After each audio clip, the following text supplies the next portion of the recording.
എൻ്റെ പേര് ജെയ്മി വിനീഷ്. ഞാൻ ഓണംകുളത്തു നിന്നാണ് വരുന്നത്. പെരുമ്പാവൂരിന് അടുത്തുള്ള സ്ഥലമാണ്. ഞാൻ ആദ്യമായിട്ട് ഉടമ്പടി എടുത്തത് 2022 ഫെബ്രുവരി മാസത്തിലാണ്.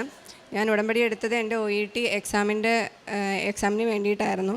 ഇപ്പോൾ ഞാനിവിടെ നിൽക്കുന്നത് എൻ്റെ അമ്മയ്ക്ക് കിട്ടിയ ഒരു രോഗസൗഖ്യത്തെപ്പറ്റി പറയാനും എൻ്റെ എക്സാമിൻ്റെ കാര്യം പറയാനും വേണ്ടിയാണ്. എൻ്റെ അമ്മ 9 വർഷമായിട്ട് ഒരു ഡയബറ്റിക് പേഷ്യൻ്റാണ്. അതുകൂടാതെ അമ്മയ്ക്ക് BP ഉണ്ട്. അപ്പോൾ ഷുഗർ കൂടിയത് കൊണ്ട് അമ്മയ്ക്ക് ക്രിയാറ്റിനും കൂടുതലായിരുന്നു. ഞങ്ങൾ ഡോക്ടറെ റെഗുലറായിട്ട് കൺസൾട്ട് ചെയ്യുന്നുണ്ടായിരുന്നു. അപ്പോഴെല്ലാം ഡോക്ടർ ഡയാലിസിസിൻ്റെ കാര്യം പറയുന്നുണ്ടായിരുന്നെങ്കിലും അമ്മയ്ക്ക് പേടിയായതുകൊണ്ട് ഡയാലിസിസ് പോസ്റ്റ്പോൺ ചെയ്ത് വെച്ചു. ഒരു ദിവസം അമ്മയ്ക്ക് പെട്ടെന്ന് പ്രഷർ കൂടി. കാരണം അമ്മ 2 ദിവസമായിട്ട് ഭക്ഷണം കഴിക്കുന്നില്ല, വിശപ്പില്ലാതിരുന്നു. അപ്പോൾ പ്രഷർ കൂടി. ഞാൻ അവിടെ ഒരു മരണാവശ്യത്തിന് ചെന്നപ്പോൾ അമ്മയ്ക്ക് തീരെ വയ്യ. അപ്പോൾ ഞാൻ അമ്മയോട് ചോദിച്ചു എന്താണെന്ന് ചോദിച്ചപ്പോൾ അമ്മ പറഞ്ഞു 2 ദിവസമായി ഭക്ഷണം കഴിച്ചിട്ട്. അപ്പോൾ BP നോക്കിയപ്പോൾ BP ഒത്തിരി കൂടുതലാണ്. ഞാനങ്ങനെ എൻ്റെ വീട്ടിലോട്ട് കൊണ്ടുവന്നു. അവിടെ വന്ന് നോക്കിയപ്പോഴും അമ്മയ്ക്ക് BP കൂടുതലാണ്. അമ്മ പറഞ്ഞു ചെറുതായിട്ട് എനിക്കൊരു ചെസ്റ്റ് പെയിൻ വരുന്നുണ്ട് ലെഫ്റ്റ് സൈഡിൽ, എനിക്കെന്തോ ബുദ്ധിമുട്ട് പോലെ തോന്നുന്നു, നമുക്ക് ഹോസ്പിറ്റലിൽ പോകാമെന്ന് പറഞ്ഞു. ഞങ്ങളങ്ങനെ ഹോസ്പിറ്റലിൽ പോയി എമർജൻസിയിൽ ചെന്നു. അമ്മേനെ കാണിച്ചുകൊണ്ടിരിക്കുന്ന ഹോസ്പിറ്റലിൽ അവിടെ ചെന്ന് അവർ ECG എടുത്തു. ECG എടുത്തപ്പോൾ ചെറിയൊരു വേരിയേഷൻ അതിനകത്ത് കണ്ടു. അപ്പോൾ ഡോക്ടർ പറഞ്ഞു പേടിക്കാനൊന്നും ഇല്ല, ചെറിയൊരു വേരിയേഷനേ ഉള്ളൂ, അത് മെഡിസിനും കൊണ്ട് തീരാവുന്നതേ ഉള്ളൂ, വേറെ പ്രശ്നങ്ങളൊന്നും ഇല്ല. അതുകൂടാതെ അമ്മയ്ക്ക് BP കൂടിയത് കൊണ്ട് അതിൻ്റെ ഇഞ്ചക്ഷൻ എടുക്കാനായിട്ട് 2 ദിവസം അഡ്മിറ്റ് ആക്കണമെന്ന് പറഞ്ഞു. അപ്പോൾ ഞങ്ങൾ അവിടെ അഡ്മിറ്റായി. 2ാമത്തെ ദിവസം ഇഞ്ചക്ഷൻ പോയിക്കൊണ്ടിരുന്നു. അന്ന് വന്നിട്ട് ഡോക്ടർ പറഞ്ഞു പിറ്റേ ദിവസം അമ്മയ്ക്ക് ഡിസ്ചാർജ് തരാം എന്ന് പറഞ്ഞു. അപ്പോൾ അവിടെ മെഡിസിൻ നമ്മൾ ഫാർമസി പോയി മേടിച്ച് കൊടുക്കണം. അപ്പോൾ ഞാൻ അങ്ങനെ വൈകിട്ടത്തെ ഇഞ്ചക്ഷൻ മേടിക്കാനായിട്ട് ഫാർമസി പോയി. തിരിച്ചു വരുമ്പോൾ ഞാൻ മാത്രമേ ഉള്ളൂ അമ്മയുടെ അടുത്ത്. അപ്പോൾ അമ്മ റൂമിൽ ഒറ്റയ്ക്കാണ്. ഞാൻ പോയ സമയത്ത് ഞാൻ തിരിച്ചു വരുമ്പോൾ അമ്മ എന്നെ വിളിക്കുന്നതായിട്ട് ഞാൻ കേൾക്കിട്ടു. ഞാൻ ഓടിച്ചെന്ന് നോക്കിയപ്പോൾ അമ്മ പറഞ്ഞു എനിക്ക് തല കറങ്ങുവാണ്. അപ്പോൾ ഞാൻ പെട്ടെന്ന് സിസ്റ്ററെ വിളിച്ചു. അവർ ഓടി വന്ന് നോക്കിയപ്പോൾ പൾസും BPയും ഒത്തിരി ലോ ആയിപ്പോയി. അവിടുത്തെ ഡ്യൂട്ടി ഡോക്ടർ വന്നു. ഡോക്ടർ പറഞ്ഞു പെട്ടെന്ന് തന്നെ ICUലോട്ട് ഷിഫ്റ്റ് ചെയ്യാൻ പറഞ്ഞു. അങ്ങനെ അമ്മയെ ICUലോട്ട് ഷിഫ്റ്റ് ചെയ്തു. അത് കഴിഞ്ഞ് ഒരു 10 മിനിറ്റ് കഴിഞ്ഞപ്പോൾ ഡോക്ടർ വന്നിട്ട് എൻ്റെ അടുത്ത് പറഞ്ഞു അമ്മ വെൻറ്റിലേറ്ററിലാക്കുകയാണ്, നിങ്ങൾ ആർക്കെങ്കിലും അറിയിക്കാനുണ്ടെങ്കിൽ അറിയിച്ചോളൂ, അമ്മേനെ വെൻറ്റിലേറ്ററിലേക്ക് മാറ്റുകയാണ്, അമ്മ റെസ്പോണ്ട് ചെയ്യുന്നില്ല, അമ്മയുടെ പൾസും BPയും പിന്നെ ലോ ആയിക്കൊണ്ടിരിക്കുകയെന്ന് പറഞ്ഞു. ഞാൻ ഓക്കെ പറഞ്ഞു, വേറെ ആരും ഇല്ല അവിടെ. ഞാൻ പെട്ടെന്ന് എൻ്റെ അഭിഷനെ വിളിച്ചു, ഹോസ്പിറ്റലിലേക്ക് വരാൻ പറഞ്ഞു. ഒരു 20 മിനിറ്റ് കഴിഞ്ഞപ്പോൾ ഡോക്ടർ വന്നിട്ട് എൻ്റെ അടുത്ത് പറഞ്ഞു അമ്മ വെൻറ്റിലേറ്ററിലാക്കിയെങ്കിലും അമ്മയ്ക്ക് റെസ്പോൺസ് ഒന്നുമില്ല, അമ്മ മരിച്ചു, നിങ്ങൾക്ക് ആർക്കെങ്കിലും അറിയിക്കാനുണ്ടെങ്കിൽ അറിയിച്ചോളൂ, വേറെ ഒന്നും ചെയ്യാനില്ല, നിങ്ങൾക്ക് ഇനി ആരെങ്കിലും വരാനുണ്ടെങ്കിൽ 24 മണിക്കൂർ നേരത്തേക്ക് വെൻറ്റിലേറ്ററിൽ അമ്മേനെ കിടത്താം, അല്ല ഇപ്പോൾ ഊരണം എന്നുണ്ടെങ്കിൽ ഊരാന്ന് പറഞ്ഞു. അപ്പം ഞാൻ പറഞ്ഞു ഡോക്ടറെയൊക്കെ വല്ല ദൈവമുണ്ടല്ലോ. ഞാൻ കാശ് രൂപം കൈ പിടിച്ച് ഞാൻ വിശ്വാസ പ്രമാണം ചൊല്ലിക്കൊണ്ടിരിക്കുകയായിരുന്നു. അങ്ങനെ ഞാൻ ഡോക്ടറോട് പറഞ്ഞു 24 മണിക്കൂർ വെൻറ്റിലേറ്ററിലാക്കണം, വെൻറ്റിലേറ്ററിൽ മാറ്റണ്ടെന്ന് പറഞ്ഞു. അത് കഴിഞ്ഞ് ഡോക്ടർ എന്നോട് പറഞ്ഞു വേണമെങ്കിൽ അകത്ത് കയറി കണ്ടോളൂ എന്ന് പറഞ്ഞു. ഞാനങ്ങനെ ICUവിൽ കയറി കണ്ടപ്പോൾ അവിടുത്തെ സിസ്റ്ററിനോട് ഞാൻ പറഞ്ഞു എൻ്റെ കയ്യിൽ കാശ് രൂപ ഉണ്ട്, ഒരു കൊന്തയിലായിരുന്നു എൻ്റെ കാശ് രൂപ ഉണ്ടായിരുന്നത്. ഞാൻ സിസ്റ്ററിനോട് പറഞ്ഞു സിസ്റ്റർ ഈ കാശ് രൂപ ഒന്ന് എൻ്റെ അമ്മയുടെ കയ്യിൽ വെച്ച് കൊടുത്താൽ മതി എന്ന് പറഞ്ഞു. ഞാൻ പുറത്തേക്ക് ഇറങ്ങി. ആ ഹോസ്പിറ്റലിൻ്റെ അകത്ത് തന്നെ ഒരു ചാപ്പലുണ്ടായിരുന്നു. ഞാൻ ആ ചാപ്പലിൽ പോയിരുന്ന് പ്രാർത്ഥിച്ചു. അപ്പോഴത്തേക്കും എൻ്റെ കസിൻസൊക്കെ വന്നിരുന്നു. അപ്പോൾ ഞാൻ അവരോട് പറഞ്ഞു ഞാനിങ്ങനെ പോവുകയാണ്, ഞാൻ പോയിട്ട് പെട്ടെന്ന് വരാമെന്ന് പറഞ്ഞു പോയി. ഒരു 10 മിനിറ്റ് കഴിഞ്ഞ് ഞാൻ തിരിച്ചു വന്നു. ഒരു 20 മിനിറ്റ് കഴിഞ്ഞാണ് ഡോക്ടർ വന്നിട്ട് എൻ്റെ അടുത്ത് പറഞ്ഞു എന്തോ മിറാക്കിൾ സംഭവിച്ചിട്ടുണ്ട്, അമ്മയുടെ പൾസും BPയും കൂടുന്നുണ്ട്, നമുക്ക് വേണമെങ്കിൽ ഒരു ഡയാലിസിസ് ചെയ്ത് നോക്കാം, എന്നാലും ഒരു 2% അമ്മയ്ക്ക് കിട്ടാൻ ചാൻസ് ഉള്ളൂ അമ്മേനെ, നിങ്ങൾ ഹോപ്പൊന്നും വയ്ക്കേണ്ട. അപ്പം ഞാൻ പറഞ്ഞു ഡോക്ടർ 2% ഉണ്ടല്ലോ, ഡയാലിസിസ് ചെയ്തോളാൻ പറഞ്ഞു. അത് കഴിഞ്ഞ് ഡോക്ടർ പെട്ടെന്ന് തന്നെ ഡയാലിസിസ് ചെയ്ത് കഴിഞ്ഞ് ഒരു 20 മിനിറ്റ് കഴിയുമ്പോൾ ഡോക്ടർ വീണ്ടും വന്നിട്ട് പറഞ്ഞു എന്തോ മിറാക്കിൾ ഇതിൽ സംഭവിച്ചിട്ടുണ്ട്, എന്താണെന്നറിയില്ല, അമ്മ നോർമലായി, ഒരു കുഴപ്പമില്ല എന്ന് പറഞ്ഞു. അങ്ങനെ അമ്മയുടെ പൾസും BPയും എല്ലാം ഓക്കെ ആയി. അപ്പോൾ ഡോക്ടർ പറഞ്ഞു എന്തായാലും വെൻറ്റിലേറ്ററിലാക്കി, അപ്പോൾ നാളെ രാവിലെ വെൻറ്റിലേറ്ററിൽ മാറ്റാമെന്ന് പറഞ്ഞു. അങ്ങനെ അമ്മ വെൻറ്റിലേറ്ററിൽ മാറ്റി. അത് കഴിഞ്ഞ് ഈവനിങ് ആയപ്പോഴത്തേക്കും ഡോക്ടർ പറഞ്ഞു പിറ്റേ ദിവസം റൂമിലോട്ട് ഷിഫ്റ്റ് ചെയ്യാം. അങ്ങനെ പറഞ്ഞുകൊണ്ടിരുന്നപ്പോൾ അമ്മയ്ക്ക് പെട്ടെന്ന് എവിടെന്നോ ബ്ലീഡിങ്, അമ്മയുടെ HB തീരെ ലോ ആയി പോയിക്കൊണ്ടിരിക്കുന്നു. അപ്പോൾ HB കുറഞ്ഞു പോവുകയാണ്. അപ്പോൾ ഡോക്ടർ പറഞ്ഞു എന്തോ ഇൻഡസ്ട്രിയൽ ബ്ലീഡിങ് വന്നിട്ടുണ്ട്, എന്താ സംഭവിക്കുന്നതെന്ന് അറിയില്ല, ഇവിടെ ഗ്യാസ്ട്രോ ഇല്ല, അപ്പോൾ നിങ്ങൾ വേറെ ഹോസ്പിറ്റലിലോട്ട് ഷിഫ്റ്റ് ചെയ്തോളാൻ പറഞ്ഞു. അങ്ങനെ ഞങ്ങൾ അവിടെ അടുത്ത് വേറൊരു ഹോസ്പിറ്റലിലോട്ട് പോയി. അവിടെ ചെന്ന് എമർജൻസിയിലാണ് ചെന്നത്. അത് ICU ആംബുലൻസിലാണ് അമ്മേനെ കൊണ്ടുപോയത്. അവിടെ ചെന്നപ്പോൾ ഡോക്ടർ പറഞ്ഞു, ഗ്യാസ്ട്രോ ഡോക്ടർ വന്നിട്ട് പറഞ്ഞു അമ്മേനെ ഒന്നും ചെയ്യാൻ പറ്റില്ല, ക്രിയാറ്റിനും കൂടുതലാണ്, CT ചെയ്യാണ്ട് ഇതിൻ്റെ റിസൾട്ട് എന്താണെന്ന് അറിയാൻ പറ്റില്ല എന്ന് പറഞ്ഞു. അത് കഴിഞ്ഞപ്പോഴത്തേക്കും നെഫ്രോനെ കൺസൾട്ട് ചെയ്തു. അപ്പോൾ നെഫ്രോ പറഞ്ഞു കുഴപ്പമില്ല. നെഫ്രോയുടെ ജൂനിയർ ഡോക്ടർ വന്ന് കണ്ടിട്ട് പറഞ്ഞു കുഴപ്പമില്ല, ഞങ്ങളുടെ അടുത്ത് നിന്ന് അപ്രൂവൽ തരാം, കാരണം ഡയാലിസിസ് ഓൾറെഡി സ്റ്റാർട്ട് ചെയ്തു, ക്രിയാറ്റിൻ കൂടുതലാണെങ്കിലും കുഴപ്പമില്ല, അങ്ങനെ ചെയ്യാമെന്ന് പറഞ്ഞു. അങ്ങനെ ഞങ്ങൾ ഡയാലിസിസ് ചെയ്തു, CT ചെയ്തു. അതിൻ്റെ ബ്ലീഡിങ് അൾസറാണെന്ന് മനസ്സിലായി ഇൻഡസ്ട്രിയിൽ. അതിൻ്റെ ട്രീറ്റ്മെൻറ്റ് കഴിഞ്ഞു. ഇപ്പോൾ അമ്മ ഓക്കെയാണ്. ഇപ്പോൾ അമ്മ വീക്ക്ലി ടോയ്സ് ഡയാലിസിസ് ചെയ്യുന്നുണ്ട്. എൻ്റെ അമ്മയാണ് നിൽക്കുന്നത്. അമ്മയ്ക്ക് ചെറിയൊരു വീക്ക്നെസ് ഉണ്ടെന്നേ ഉള്ളൂ, പക്ഷേ അമ്മ നടക്കും, അത്യാവശ്യം കാര്യങ്ങളെല്ലാം ചെയ്യും. മരിച്ചു എന്ന് പറഞ്ഞ് ഡോക്ടർ വിധി എഴുതിയ എൻ്റെ അമ്മയാണ്. അത് കഴിഞ്ഞൊരു 6-7 മാസം കഴിഞ്ഞ് ഞാൻ എൻ്റെ ഒരു ആവശ്യത്തിന് ഞാൻ ഹോസ്പിറ്റലിൽ ചെന്നു. ആ ഡോക്ടറെ കണ്ടപ്പോൾ ഡോക്ടർ എൻ്റെ അടുത്ത് ആദ്യം എന്നോട് ചോദിച്ചത് അമ്മയ്ക്ക് എങ്ങനെയുണ്ടെന്നാണ്. ഞാൻ പറഞ്ഞു അമ്മ ഓക്കെയാണ് ഡോക്ടർ, 2 പ്രാവശ്യം ഡയാലിസിസ് ചെയ്യുന്നുണ്ട്, വീക്കിലി വേറെ കുഴപ്പങ്ങളൊന്നുമില്ല. അപ്പോൾ ഡോക്ടർ പറഞ്ഞു ഇപ്പോഴും എനിക്കതൊരു അത്ഭുതമാണ്, ഒരു 6-7 മാസം കഴിഞ്ഞു കാണും, എന്നിട്ടും ഡോക്ടറിനോട് പറഞ്ഞു ഇപ്പോഴും അതൊരു മിറാക്കിളായിട്ട് നിൽക്കുകയാണ്. അപ്പോൾ ഞാൻ പറഞ്ഞു അമ്മയുടെ കരുണ കൊണ്ട് എനിക്ക് എൻ്റെ അമ്മയെ തിരിച്ചു കിട്ടിയതാണെന്ന് പറഞ്ഞു. എൻ്റെ അമ്മയെ എനിക്ക് തിരിച്ചു തന്ന ദേവമാതാവിന് 1000 നന്ദി. കൂടാതെ അടുത്തത് എനിക്ക് പറയാനുള്ളത് എൻ്റെ എക്സാമിൻ്റെ കാര്യമാണ്. ഞാൻ OET 4 പ്രാവശ്യം എഴുതിയ ഒരാളാണ്. എന്നിട്ടും എനിക്ക് സ്പീക്കിംഗ് ക്ലിയർ ആവുന്നുണ്ടായിരുന്നു. എനിക്ക് സ്പീക്കിംഗ് ഭയങ്കര ബുദ്ധിമുട്ടാണ്. ഞാൻ സ്പീക്ക് ചെയ്യാൻ തുടങ്ങുമ്പോഴത്തേക്കും ഞാൻ ഭയങ്കരമായിട്ട് നെർവസ് ആവും. അപ്പോൾ എനിക്ക് ഒന്നും പറയാൻ കിട്ടില്ല, എനിക്ക് എല്ലാം അറിയാമെങ്കിലും ഒന്നും പറയാൻ കിട്ടില്ലായിരുന്നു. അങ്ങനെ ഞാൻ അവസാനം എഴുതിയിട്ടും എൻ്റെ സ്പീക്കിംഗ് ഇവിടെ വന്ന് ഉടമ്പടി എടുത്തിട്ട് ഞാൻ 1 പ്രാവശ്യം എഴുതിയ എക്സാം, എന്നിട്ടും എനിക്ക് സ്പീക്കിംഗ് ക്ലിയർ ആയില്ല. അപ്പോൾ എൻ്റെ ഉള്ളിലിരുന്ന് ആരോ പറയുന്നത് സ്പീക്കിംഗ് മാത്രമായിട്ട് എഴുതി, ന്യൂസിലാൻഡിൽ പോകാനായിട്ട് അങ്ങനെ ചെയ്യാമല്ലോ എന്ന് പറഞ്ഞ് ഞാൻ സ്പീക്കിംഗ് മാത്രമായിട്ട് എഴുതി. അപ്പോൾ ഇവിടെ എഴുതുന്നതിന് മുന്നേ ഞാൻ ഉടമ്പടി പുതുക്കി ജോസഫ് അച്ഛൻ്റെ അടുത്ത് ബ്ലെസ്സിങ് മേടിച്ചിട്ടാണ് പോയത്. അവിടെ ചെന്നു എക്സാം ഹാളിന് ഫ്രണ്ടിൽ ഞാൻ ഫ്രണ്ടിലിരുന്നപ്പോൾ അവിടെ ഡോറയിൽ OET എഴുതിയിട്ടുള്ളവർക്ക് അറിയാം, അവിടെ കുറേ ഇൻസ്ട്രക്ഷൻസ് എഴുതി വെച്ചിട്ടുണ്ട്. പക്ഷേ ഞാൻ ഡോറയിലേക്ക് നോക്കിയപ്പോൾ ഞാൻ ആദ്യം കണ്ടത് അമ്മയുടെ രൂപമായിരുന്നു, കൃപാസന മാതാവിൻ്റെ രൂപമാണ് ഞാൻ അവിടെ കണ്ടത്. അങ്ങനെ ഞാൻ സ്പീക്കിംഗ് അറ്റൻഡ് ചെയ്തു. പക്ഷേ ഞാൻ ആദ്യത്തെ പ്രാവശ്യം OET എഴുതിയപ്പോൾ ഇതിലും കോൺഫിഡൻ്റ് ആയിട്ട് ഞാൻ സ്പീക്കിംഗ് ചെയ്തതാണ്. അന്ന് എനിക്ക് ക്ലിയർ ആയില്ല. അപ്പോൾ ഞാൻ അമ്മയോട് പറഞ്ഞു അമ്മ എനിക്കൊന്നും അറിയില്ല, ഞാനൊന്നും പറഞ്ഞിട്ടുമില്ല, അമ്മയ്ക്ക് അറിയാം ഞാൻ എന്താ പറഞ്ഞതെന്ന്, എനിക്ക് എക്സാം ക്ലിയർ ആക്കി തരണമെന്ന് പറഞ്ഞു. അങ്ങനെ ഞാൻ റിസൾട്ട് വന്നപ്പോൾ എൻ്റെ എക്സാം ക്ലിയറായി, ഞാൻ സ്പീക്കിംഗ് പാസ്സായി.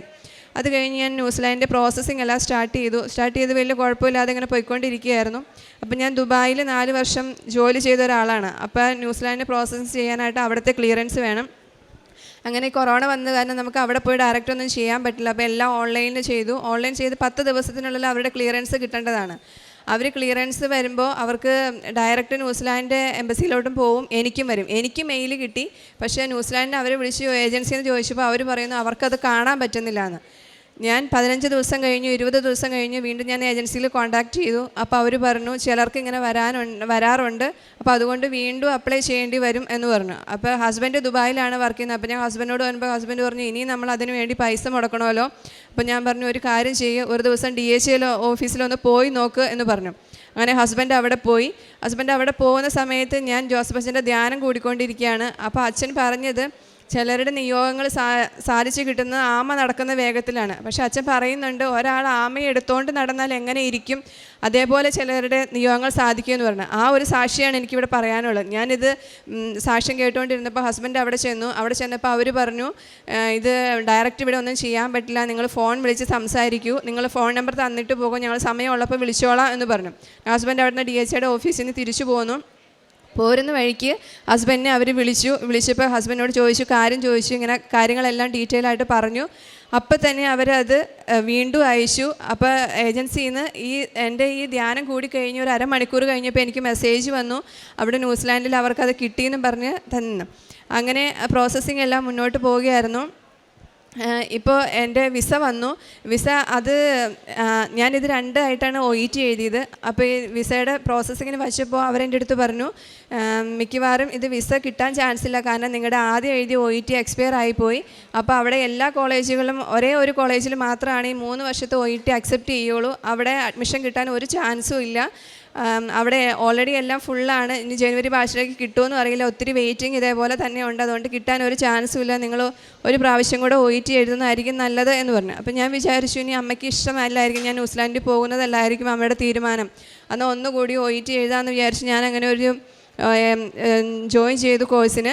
അങ്ങനെ ജോയിൻ ചെയ്ത് ഒരാഴ്ച കഴിഞ്ഞ് ഞാൻ വീണ്ടും അമ്മയോട് പ്രാർത്ഥിച്ചുകൊണ്ടിരുന്നു, അമ്മയുടെ താല്പര്യമാണ് ഇതെങ്കിൽ എനിക്കിത് അഡ്മിഷൻ കിട്ടണം, ഞാൻ ഈ OET വീണ്ടും എഴുതാതെ എനിക്ക് അഡ്മിഷൻ കിട്ടണം, ഞാൻ അങ്ങനെ പ്രാർത്ഥിച്ചുകൊണ്ടിരുന്നു. അങ്ങനെ പ്രാർത്ഥിച്ച് ഒരാഴ്ച കഴിഞ്ഞപ്പോൾ അവരെനിക്ക് മെസ്സേജ് അയച്ചു, ഇങ്ങനെ ജാനുവരിയിലേക്ക് ഒരു കോളേജിലേക്ക് അഡ്മിഷൻ ഓക്കെ ആയിട്ടുണ്ട് എന്ന് പറഞ്ഞു. എന്നാലും അവർക്ക് വിസയുടെ കാര്യത്തിൽ അവർ പറഞ്ഞു വിസ കിട്ടാൻ ഭയങ്കര ബുദ്ധിമുട്ടാണ്, കിട്ടാൻ ഉറപ്പൊന്നും ഇല്ല. അപ്പോഴും ഞാൻ അമ്മയോട് പ്രാർത്ഥിച്ചു, അമ്മ എൻ്റെ കൂടെ വരണം. എൻ്റെ പ്രോസസ്സിങ് അമ്മയായിട്ട് തുടങ്ങി വെച്ചതാണ്. ഞാൻ ന്യൂസിലാൻഡിൽ പോകുന്നുണ്ടെങ്കിൽ എനിക്ക് വിസ കിട്ടണം. അങ്ങനെ പറഞ്ഞു. ഈ ഡിസംബർ മാസം ആദ്യത്തെ ആഴ്ചയിൽ എനിക്ക് വിസ വന്നു. ഞാൻ നാളെ കഴിഞ്ഞ് ന്യൂസിലാൻഡിൽ പോവുകയാണ്. എൻ്റെ ജീവിതത്തിൽ ചെറുതും വലുതുമായിട്ട് ചെയ്ത എല്ലാ അത്ഭുതങ്ങൾക്കും അനുഗ്രഹങ്ങൾക്കും 1000 നന്ദി. വിശ്വാസം വഴി കൃപയാലാണ് നിങ്ങൾ രക്ഷിക്കപ്പെട്ടത്. അത് നിങ്ങൾ നേടിയെടുത്തതല്ല, ദൈവത്തിൻ്റെ ദാനമാണ്. ജെയ്മി വിനീഷ് എന്ന ഈ സഹോദരി അമ്മയോടൊപ്പം ചേർന്ന് പരിശുദ്ധ കൃപാസന മാതാവിൻ്റെ തിരുനടയിൽ 2 ഗൗരവമുള്ള ജീവിതാനുഭവങ്ങൾക്ക് അമ്മ മാതാവിനും തിരുക്കുമാരനും നന്ദി പറഞ്ഞ് സാക്ഷ്യപ്പെടുത്തുന്നു. ആദ്യത്തത് അമ്മയ്ക്ക് വന്ന രോഗാവസ്ഥ അത് വളരെ കൂടുതലാവുകയും മരണത്തോട് മല്ലടിച്ച് വെന്റിലേറ്ററിലാവുകയും ചെയ്ത അവസരങ്ങൾ. ആ നിമിഷങ്ങളിൽ ഉടമ്പടി കാശുരൂപം കയ്യിൽ കൊടുക്കുകയും ഉടമ്പടി തൈലം പൂശി പ്രാർത്ഥിക്കുകയും ഡോക്ടർമാർ പോലും ഏതാണ്ട് ഉപേക്ഷിച്ചുവെന്ന രീതിയിൽ ആ രോഗാവസ്ഥയെ കാണുന്ന സമയങ്ങളിൽ പരിശുദ്ധ അമ്മയുടെ തിരുനടയിൽ മാത്രം ജീവിതത്തെ കൊടുത്തുകൊണ്ട് അമ്മ മാതാവിന് അസാധ്യ കാര്യങ്ങൾ സാധിച്ചു തരുവാനുള്ള കൃപയുള്ളത് കൊണ്ട് പ്രത്യക്ഷീകരണത്തിൻ്റെ സാക്ഷിയായി അമ്മയെ മാറ്റണമേ എന്ന പ്രാർത്ഥനയോടുകൂടി നിരന്തരം പരിശുദ്ധ കൃപാസന മാതാവിൻ്റെ തിരുനടയിൽ ഈ മകൾ അമ്മയെ സമർപ്പിച്ച് പ്രാർത്ഥിച്ചതിനെയാണ് സാക്ഷ്യപ്പെടുത്തുന്നത്. ഇന്നത് 3ാമത്തെ വ്യക്തിയാണ് ഈ ദിവസം തന്നെ പറയുക. ഏതാണ്ട് മരണത്തിൻ്റെ വക്കിൽ നിന്നും തിരികെ ലഭിച്ച ജീവിതത്തിൻ്റെ അനുഗ്രഹത്തെക്കുറിച്ച് ഓരോരുത്തരും പറയുന്നുണ്ട്. ഡോക്ടർമാർ കൈയൊടിഞ്ഞു, ഡോക്ടർമാർക്കൊന്നും ചെയ്യുവാനില്ലെന്ന് പറഞ്ഞു, മരുന്നൊന്നും പ്രതികരിക്കുന്നില്ലെന്ന് പറഞ്ഞു, എല്ലാ ഇൻറ്റേർണൽ ഓർഗൻസും ഡൗൺ ആയിക്കൊണ്ടിരിക്കുന്നെന്ന് പറയുന്നു. അങ്ങനെ നെഗറ്റീവ്സ് മാത്രം പറഞ്ഞുകൊണ്ടിരിക്കുന്ന നിമിഷങ്ങളിൽ അമ്മ മാതാവിലുള്ള വിശ്വാസവും ആശ്രയത്വവും മാത്രം, ആ നേർച്ച വസ്തുക്കളുള്ള നല്ല ആഴപ്പെട്ട വിശ്വാസം മാത്രമാണ് ഓരോ രോഗിയെയും, ഗൗരവമുള്ള രോഗികളുടെ സൗഖ്യത്തിന് വേണ്ടി ഉടമ്പടി എടുത്തവർക്ക് വിശ്വാസത്തോടെ പ്രാർത്ഥിക്കുവാനും പരിശുദ്ധമ്മയുടെ ഉടമ്പടി കാശുരൂപം കരങ്ങളിൽ ഏൽപ്പിച്ചും ആ കിടക്കയിൽ വെച്ചുകൊണ്ടും അമ്മ സഞ്ചാരി മാതാവ്, സമയത്തിൻ്റെ അധികാരമുള്ള അമ്മ, ഈ ലൈഫ് സ്പാൻ നീട്ടിത്തരുന്നതിന് വേണ്ടി, ആരോഗ്യം തിരികെ തരുന്നതിന് വേണ്ടി വിശ്വാസത്തോടെ പ്രാർത്ഥിക്കുവാൻ ഓരോരുത്തരെയും സഹായിച്ചു തന്ന അത് തന്നെയാണ് ഈ കുടുംബവും സാക്ഷ്യപ്പെടുത്തുക. എല്ലാം അവസാനിക്കുന്നുവെന്ന് കരുതി ഇടത്തു നിന്ന് പരിശുദ്ധമ്മ മാതാവ് തിരികെ ജീവൻ ആരോഗ്യത്തോടെ നൽകിക്കൊണ്ട് മുന്നോട്ട് പോകുവാനുള്ള സാഹചര്യം ഈ അമ്മയ്ക്ക് ഒരുക്കി കൊടുത്തതിന് നന്ദിയോടുകൂടി സ്മരിച്ച് സാക്ഷ്യപ്പെടുത്തുന്നു. 2ാമത്തത് സഹോദരിയുടെ OET എക്സാമാണ്. 4 തവണ എഴുതിയിട്ടും സ്പീക്കിംഗ് പരാജയപ്പെട്ടത് മൂലം ന്യൂസിലൻഡിൽ പോകുവാനുള്ള പരിശ്രമങ്ങളൊക്കെ പരാജയപ്പെട്ട് മുന്നോട്ട് പോകുവാനാവാതെ കുഴങ്ങുമ്പോൾ അമ്മ മാതാവ് തന്നെയാണ് ഡിറക്ഷൻ കൊടുക്കുന്നത്. ഉടമ്പടി ജീവിതത്തിൻ്റെ പ്രത്യേകതയാണ് നമുക്ക് ചില നേരങ്ങളിൽ ചില സന്ദേശങ്ങൾ കിട്ടുക, ആരെങ്കിലും നമുക്ക് ചില സംസാരം പറയുക, അല്ലെങ്കിൽ നമുക്ക് തന്നെ ചില നിർദ്ദേശങ്ങൾ ഇങ്ങനെ നമ്മളോട് പറയുന്നതായി നമുക്ക് അനുഭവപ്പെടുക. അവയോട് നമ്മൾ എങ്ങനെയാണോ പ്രതികരിക്കുന്നത്, അവയെ മനസ്സിലാക്കുന്നത്, അവയെ വിവേചിച്ചറിഞ്ഞുകൊണ്ട് തീരുമാനമെടുക്കുന്നത്, അതാണ് ഉടമ്പടി ജീവിതത്തിൻ്റെ അനുഗ്രഹമായി എപ്പോഴും മാറുക. മോളോട് പറയുന്നുണ്ട് സ്പീക്കിംഗ് മാത്രമായി എഴുതുകയെന്ന. അങ്ങനെ അവൾ സ്പീക്കിംഗ് മാത്രമായി എഴുതുന്നു, അത് വിജയിക്കുന്നു. പിന്നീട് ന്യൂസിലൻഡ് പ്രോസസ്സിൻ്റെ അവസാന ഘട്ടത്തിലേക്ക് എത്തുമ്പോഴും പ്രതിസന്ധികൾ വന്ന് കയറുന്നുണ്ട്. 2 തരത്തിൽ. ഒന്ന്, അയച്ച ഡോക്യുമെൻറ്റ്സ് ഒന്നും അവർക്ക് കാണുവാൻ പറ്റുന്നില്ല. 2, ആദ്യം എഴുതിയ OETയുടെ ടൈം എക്സ്പയർ ചെയ്യാവുന്നു. അതുകൊണ്ട് പ്രവേശനം കിട്ടുമോ എന്നും പോകുവാൻ സാധിക്കുമോ എന്നും വീണ്ടും പണച്ചിലവേറുമോ എന്നും ഏറെ വിഷമിക്കുന്ന നാളുകൾ.